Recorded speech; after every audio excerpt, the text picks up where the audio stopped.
नमस्कार, सत श्रीकाल, आदाब। मेरा नाम मनदीप पूनिया है और आप देख रहे हैं गांव सवेरा। आज हम हनुमानगढ़ पहुंचे हुए हैं और हनुमानगढ़ में हम वरिष्ठ पत्रकार गोपाल झा के साथ हैं। वो बटनेर पोस्ट के एडिटर हैं। उनसे हम बात करेंगे कि जो ये टिब्बी एथनॉल फैक्ट्री का मामला चल रहा है, ये दरअसल है क्या और वो इसका क्या प्रभाव पड़ेगा इस इलाके पे और अभी किस स्थिति में ये मामला फंसा हुआ है। गोपाल जी, सबसे पहले तो मैं यही जानना चाहूँगा आपसे कि जो ये एथनॉल फैक्ट्री को लेकर लोगों ने तो वायरल विजुअल देखे जिसमें फैक्ट्री की दीवार ढा दी गई है। ये सारा मामला है क्या, कहाँ से ये शुरू हुआ? देखिए, 1.5 साल पहले यहाँ पर आंदोलन शुरू होता है, एक धरना शुरू होता है और किसान खास तौर पे होते हैं उसमें टिब्बी क्षेत्र के। उनका ये कहना होता है कि साहब यहाँ पर एथेनॉल प्लांट लग रहा है और वो नहीं चाहते कि यहाँ पर, क्योंकि जब उनको पता चला कि एथेनॉल कैसे तैयार होता है तो उनको पता लगा कि साहब जैसे 1 लीटर एथेनॉल बनाने के लिए वो कह रहे हैं कि 4 लीटर पानी की ज़रूरत पड़ती है और तकरीबन 13,000 लीटर रोज़ाना इस तरह की बात आई सामने कि एथेनॉल तैयार होगा यहाँ पर। तो अगर उसको पूरा उसकी गणना करें गणित के हिसाब से तो बहुत ज़्यादा, यानी लाखों लीटर पानी जो है ना रोज़ाना यहाँ पे। और ये जो इलाका है घग्गर बेल्ट कहलाता है, यानी राइस बेल्ट है ये। और यहाँ पर किसानों को, जैसे आप जानते हैं कि राइस यानी चावल की खेती के लिए पानी की ज़्यादा ज़रूरत पड़ती है। तो किसानों का ये है कि साहब पहला तो हमारा नुकसान ये हो जाएगा कि सारा का सारा पानी जो है ना ये प्लांट ले जाएगा। दूसरा नुकसान ये होगा कि जब उसका वो जो ट्रीटमेंट करते हैं सारा, तो पानी फिर ज़मीन के अंदर ही भेजेंगे वो, उसके लिए अलग से उनके पास कोई प्लान नहीं है। तो किसान का ये था कि एक तो प्रदूषण बढ़ेगा, दूसरा डार्क जोन बन जाएगा और तीसरा जो कहते हैं राख जब उड़ेगी उसकी, तो राख कहाँ जाना है, इस इलाके में फैलना है वो, इससे वायु प्रदूषण भी होगा। तो जल संकट, जल का प्रदूषण और वायु प्रदूषण, यानी 3 संकट होंगे। दूसरी बात यह है कि आशंका किसानों की और जो वाजिब है कि ये जो इलाका है वो कैंसर बेल्ट के रूप में तब्दील होता जा रहा है। भाई आईजीएनपी से पानी आता है पंजाब से और जानते हैं कि पंजाब में लुधियाना और आसपास की जितनी भी फैक्ट्रियों के जितने अवशिष्ट पदार्थ हैं सारे के सारे आप डाल देते हैं इसमें नहर में और वो पानी आता है हमारे यहाँ राजस्थान में जैसलमेर तक। और उस पानी को हम पीते हैं राजस्थान के 13 जिले के लोग। तो लोगों का ये है कि साहब ये कैंसर बेल्ट तो पहले से है, ऊपर से क्या है कि आपने जल संकट और प्रदूषण और बढ़ा रहे हैं। तो ऐसी स्थिति में यहाँ के लोगों के जीवन के साथ खिलवाड़ हो रहा है, लोग जिएंगे कैसे। तो आमतौर पर सबसे बड़ा जो इशू यही है, किसान कह रहे हैं कि साहब किसी भी सूरत में ये प्लांट हमें मंजूर नहीं है। और उसका नतीजा है कि 13 महीने से लोग टिब्बी में धरना दे रहे थे लेकिन कोई सुनवाई नहीं हुई। बार बार वो प्रशासन से, सरकार से वार्ता की गुहार करते रहे लेकिन ऐसा हुआ नहीं। तो बाद में क्या होता है कि देखिए, जब वो धीरे धीरे, और 15 दिन पहले जब सरकार को ये था कि भाई अब किसी तरह से चारदीवारी या निर्माण काम शुरू करवाना है, तो किसानों ने कहा कि साहब ऐसे मत करो आप। तो सरकार ने क्या किया कि रातों रात जो लोग आंदोलनकारी थे, जो धरना दे रहे थे, उनको उठवाना शुरू कर दिया। जो सरकार का अपना तरीका होता है पुलिस के तहत, ठीक है, रात को उठवा लिया सारा।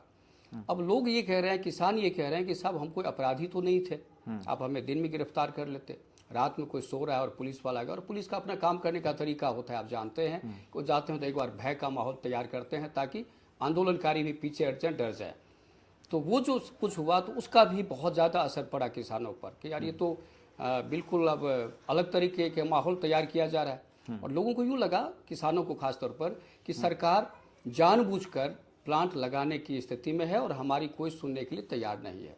तो उसका नतीजा ये हुआ कि 10 दिसंबर को जब हमने देखा कि वहाँ पर महापंचायत होती है और वहाँ पर जो जिस तरह की स्थिति सामने आई, बड़ी विस्फोटक स्थिति थी। और हालांकि पुलिस प्रशासन ने काफ़ी संयम का परिचय दिया शुरू में, और बाद में जब उनको लगा कि अब तो बहुत ज़्यादा स्थिति, तो फिर उन्होंने हल्का बल प्रयोग भी किया, आंसू गैस के गोले भी छोड़े। लेकिन हमें खुशी है कि चलो कम से कम संतुष्टि इस बात को लेकर है कि कोई हताहत नहीं हुआ और हालात काबू में आ गए। और चूंकि मांग तो देखिए अब जायज़ है कि अगर इस तरह के, भाई मैं तो ये बार बार एक पत्रकार के तौर पे मैंने खूब सारा लिखा है इस पर, तो मैंने यही कहा कि सत्तारूढ़ पार्टी है, भाई वो क्या कर रही है, विपक्ष तो अपना काम कर रहा है, उसको तो एक मुद्दा मिला है और वो काम कर रहा है अपना। लेकिन इसमें सबसे बड़ी जो फेलियर जिसको हम कहते हैं वो सत्ता पक्ष की है, जो भारतीय जनता पार्टी के है। यहाँ के नेताओं ने इस चीज़ को महसूस करने की कोशिश नहीं की। अगर वो 13 महीने से जो यहाँ विस्फोटक स्थिति तैयार हो रही है, अगर वो सरकार को वो फीडबैक देते सही तरीके से कि साहब इसका हल करो, तो शायद इतना बड़ा विस्फोट नहीं होता। तो मुझे लगता है कहीं ना कहीं भारतीय जनता पार्टी का जो ये फेलियर है कि वो लोग या तो समझ नहीं पाए या वो समझना नहीं चाह रहे थे, इस चीज़ को बड़े हल्के में ले रहे थे। जी। तो एक आखिरी इसमें मैं आपसे जानना चाहूँगा कि अभी क्या हल देखते हैं? जैसे आज किसान महापंचायत भी हो रही है, किसान आएंगे भी और किसानों के ऊपर केस दर्ज भी बहुत ज़्यादा हुए हैं, आपको पता ही है, और उसमें जो धाराएं हैं उनको लेकर भी बात हो रही है। तो इसका आप सोल्यूशन क्या देखते हैं कि इसका यहाँ पर इसका क्या निपटारा आप देख रहे हैं? देखिए, सरकार के लेवल का सारा मामला है। हमने देखा है कि 1.5 साल से जो सरकार चुप थी, बिल्कुल खामोश थी, वो सरकार अभी इस 5-7 दिन में एक्टिव हो गई। एक्टिव हो गई। हमने देखा कि जब आग लग गई पूरी तरह से, तब हमारी जो सरकार है, भजनलाल जी की सरकार है, उन्होंने 2 मुद्दे पर काम किया। पहला काम ये था कि कानून व्यवस्था को आपको सही रखना है, तो इसके उन्होंने एडीजीपी वीके सिंह, बहुत ही तेज तर्रार अधिकारी माने जाते हैं, राजस्थान के आईपीएस हैं वो, और पेपर लीक जो प्रकरण हुआ था उसमें सारा जिम्मेदारी एसओजी के एडीजीपी तो उन्होंने संभाला। तो वो क्या है कि बहुत सख्त रुख अपनाते हैं। तो सबसे पहले सरकार ने कानून व्यवस्था पे ऊपर ध्यान दिया और एडीजीपी वीके सिंह जी यहाँ पर आए और उन्होंने जो कानून सम्मत है उन्होंने किया। फिर सबसे पहले पुलिस से मिले, क्योंकि पुलिस भी चोटिल हुई थी, तो पुलिस का इकबाल भी बुलंद होना चाहिए। ये भी सच है कि सभ्य समाज में पुलिस का इकबाल जब बुलंद नहीं होगा तो जो अपराधी है बहुत ज़्यादा वो मुखर हो जाते हैं। तो उन्होंने उसको संभाला। फिर आंदोलनकारियों से बातचीत की उन्होंने, और उन्होंने 2 टूक बातें कही, और जो लगा कि वास्तव एक सरकार के लेवल पे ठीक भी है कि कानून व्यवस्था नहीं बिगड़नी चाहिए, आपकी जो भी बातें हैं बैठ के बात कीजिए। जो किसान वार्ता करने के लिए भी तैयार नहीं हो रहे थे वो बाद में आते हैं, वार्ता होती है। और किसानों की एक सूत्री मांग थी उस दिन जब यहाँ पर जिला कलेक्ट्रेट में बात हुई, तो उन्होंने कहा कि साहब हम किसी भी सूरत में प्लांट को चलने नहीं देंगे, यानी तैयार नहीं होने, निर्माण नहीं होने देंगे। तो सबसे पहले सरकार ने उनकी बात मान ली कि कोई बात नहीं, जब तक रिव्यू नहीं होता है पूरे मामले को लेकर, जब तक समीक्षा नहीं होती है, तब तक ये प्लांट का निर्माण बंद रहेगा। तो प्लांट का निर्माण बंद हो गया। अब बात आई किसानों की कि भाई मुकदमे बहुत दर्ज हो और सारी जो धाराएं हैं बहुत ही प्रभावी धाराएं हैं, और जिसे हम बोलचाल की भाषा में कहते हैं खतरनाक है। तो ऐसी स्थिति में क्या होता है कि भाई ठीक है, ये भी नहीं हो कि भाई टकराव की स्थिति पैदा हो गया। आज मान लीजिए आप किसानों को जैसे जिस तरह से उठाना शुरू कर दिया, धरपकड़ शुरू होती है पुलिस की, तो ये भी शांतिपूर्वक माहौल तैयार नहीं होगा। तो एक बार उन्होंने उसको रोक दिया है। अब किसानों की 2 बात है कि या तो आप एमओयू रद्द कर दीजिए, प्लांट नहीं लगने देंगे, और दूसरा ये है कि आप हमारे खिलाफ जो भी मुकदमे हैं वो वापस ले लीजिए। अब दोनों स्थिति में सरकार के ऊपर कहते हैं ना, वो सरकार के हाथ में गेंद है, पाले में है कि सरकार क्या करती है, वो इंतजार है सबको। और माहौल कैसा है यहाँ गांव में? क्या जो किसानों के बीच में, अगर हम एट लार्ज मान के चलें, तो किस लगभग यहाँ का जो किसान है वो देहात में जो लोग हैं वो कुछ पक्ष में भी हैं फैक्ट्री के, सारे के सारे खिलाफ आप देखते हैं? देखिए, जब सेहत को लेकर बात आती है हाँ। तो कौन होगा पक्ष में? हाँ। भाई मान लीजिए मैं हूँ, आप हैं, कोई भी है, हाँ। भाई हमें भी शुद्ध हवा चाहिए, हमें भी शुद्ध जल चाहिए। हम भी नहीं चाहेंगे कि जो हमारा इलाका है, एज पत्रकार के रूप में अगर मैं बात करूं, तो मैं क्यों चाहूंगा कि इस इलाके का जो पानी है वो सबको डार्क जोन में चला जाए?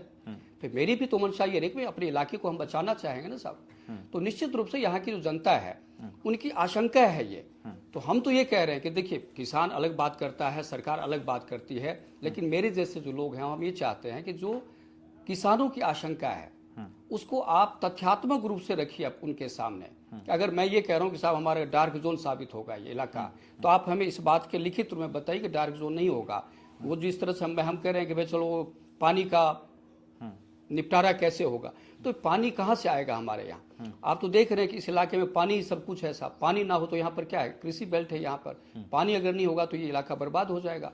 तो सरकार के हाथ में सब कुछ है कि वो हमें आश्वस्त करे, यहाँ के लोगों को आश्वस्त करे कि भाई जो स्थिति है वो फैक्ट बताए।